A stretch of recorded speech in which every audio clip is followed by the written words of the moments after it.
వెంకటేశాయ నమః. తిరుమల మహాక్షేత్రంలో ఈ 2-3 రోజులుగా వస్తున్న వార్తలను విన్నప్పుడు చాలా బాధ కలిగింది.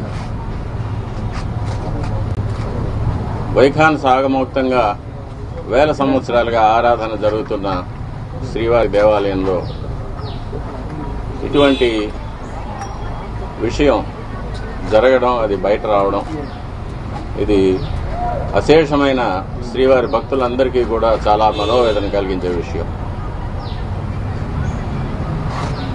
ఒక అర్చకుడుగా, స్వామివారి భక్తుడుగా నేను కూడా ఈ 3 రోజులు చాలా బాధ అనుభవించాను.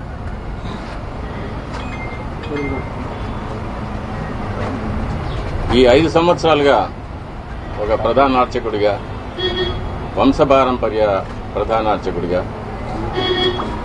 ఆగమ సలహాదారుగా మా పెద్దలు చూపిన ద్రోవలో నేను నడుస్తూ స్వామివారికి ఎటువంటి అసౌకర్యం కలగకుండా ఆరాధనలు జరగడంలో నేను చాలా ప్రత్యేకమైన శ్రద్ధ వహించి,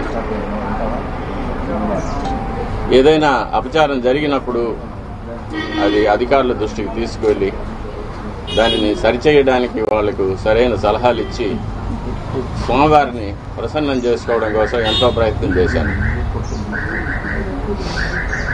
మనకు అన్నం పెట్టే దేవుడికి మనం శుచిగా, శుభ్రంగా, తాజాగా ప్రసాదాలు తయారు చేసి స్వామివారికి నివేదన చేయడం అనేది మనం భక్తులు ఎన్నో జన్మల్లో చేసుకున్న మహాపుణ్యం.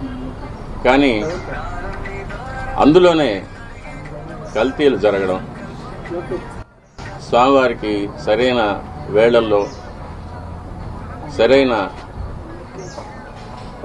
పరిమాణాల్లో స్వామివారికి నైవేద్యం కాకపోవడం అనేది చాలా విచారకరమైన విషయం.